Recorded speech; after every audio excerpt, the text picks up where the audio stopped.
MAGA is having a crisis of confidence, but it's not over Trump's Medicaid cuts or his mass deportation campaign. They love all of that. What they don't love is that the Trump DOJ is now denying that the late child sex offender and disgrace financier Jeffrey Epstein had any kind of quote-unquote client list, or that his death was anything other than a suicide. They're mad at Trump's Attorney General Pam Bondi, accusing her of incompetence or worse, a cover-up. But how come MAGA is never mad at Trump for, being friends with Jeffrey Epstein, for all his connections to Epstein over the decades? How come they never saw the writing on the wall when Trump got quite prickly and even nervous last year when he was asked on Fox about declassifying a certain set of files? Would you declassify the 9/11 files? Yeah. Would you declassify JFK files? Yeah. I did a lot of it. Would you declassify the Epstein files? Yeah, I would. All right. I guess I would. I think that less so because, you don't know it. You don't want to affect people's lives if it's phony stuff in there because there's a lot of phony stuff with that whole world. But I think I would, or at least Do you think that would restore trust? Help restore trust? Yeah, I don't know about Epstein so much as I do the others. I don't know about Epstein as much as I do the others. Are you kidding me? Trump knows Epstein better than most people on planet Earth. So while MAGA may be obsessed with Pam Bondi and before her, the Clintons, we here at Zeteo have got you covered when it comes to Trump and Epstein. Everything you need to know about these two best buddies going back almost 40 years. So here we go. Let's start in 1987. That's when Epstein and Trump's friendship begins. At least that's what Trump told New York Magazine in 2002. By 1990, the two men have officially become neighbors after Epstein buys a mansion in Palm Beach, just 1 mile away from Trump's Mar-a-Lago. According to Roger Stone, Trump once said that Epstein's pool was filled with young girls when he visited, telling Stone that it was nice to see Epstein let the neighborhood kids use his pool. The neighborhood kids. In 1992, Epstein and Trump are filmed partying together at Trump's Mar-a-Lago club with cheerleaders for the Buffalo Bills and chatting about the women around them. That same year, Trump hosted an even more exclusive party at Mar-a-Lago for a, quote, calendar girl competition with just him, Epstein, and almost 30 women. Between 1993 and 1997, Trump flies on Jeffrey Epstein's private jet at least 7 times. 7 times, according to flight logs released by Trump's own AG, Pam Bondi, earlier this year. Now we come to the year 2000, a big year for the dynamic duo. Trump and Epstein are pictured together at Mar-a-Lago along with Melania, prior to her becoming Trump's third wife, and Ghislaine Maxwell, Epstein's sidekick, who would later be convicted for child sex trafficking.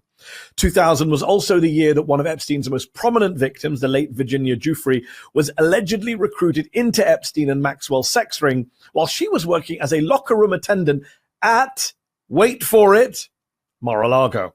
That same year, reporter Michael Corcoran of Maximum Golf magazine documents Trump greeting Epstein, Maxwell, and a young woman accompanying them as they board onto Trump's private jet, along with Trump's family, for a trip to Mar-a-Lago.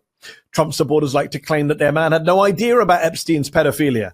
And yet in 2002, in that interview with New York Magazine, Trump describes Epstein as a lot of fun and liking beautiful women almost as much as he did, specifically those, Trump says, on the, quote, younger side. Come 2004, though, Trump and Epstein have a major falling out after going to war over the purchase of a Palm Beach property.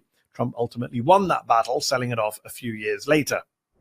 Now, in 2008, Epstein is finally convicted for soliciting minors for prostitution, making him an official sex offender. Only he's granted a non-prosecution agreement signed off on by the U.S. Attorney for Southern Florida, Alex Acosta, who Trump would later hire as his labor secretary.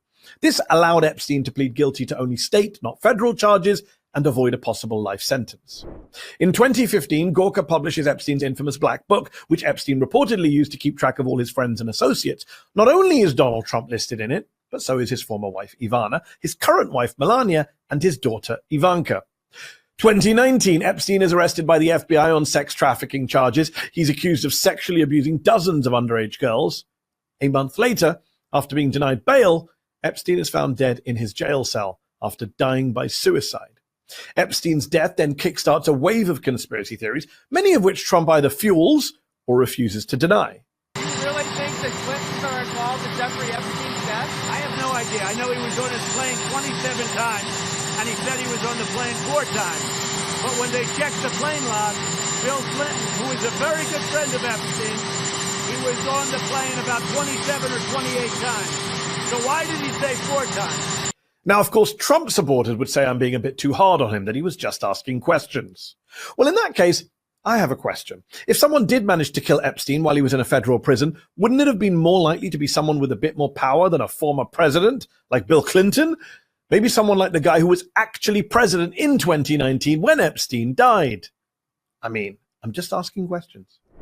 2020, Trump sends well wishes to Epstein's co-conspirator, Ghislaine Maxwell, after a reporter asked him about her being on trial. According to journalist and Trump biographer Michael Wolff, Trump considered pardoning Maxwell because he worried about what she might say at her trial. 4 years later, in 2024, just days before the election, Michael Wolff releases a series of audio recordings from interviews he did with Epstein in 2017. Listen to what Epstein says about his friendship with Trump. So how do you know this? That was closest friend. Not only was he apparently his closest friend, but here's the big one. In June 2025, in the midst of their bitter feud, billionaire and former Trump ally and donor Elon Musk tweets, "Time to drop the really big bomb.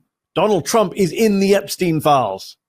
Now, Musk has since deleted that tweet. Maybe he realized it doesn't look great to have funded someone you claim was associated with a pedophile. But still, Musk made this huge accusation about Trump. And then we all just moved on from it. We're only now talking about Epstein again because Trump's bumbling AG, after claiming in February that the Epstein client list was sitting on her desk, is now saying that list apparently doesn't even exist.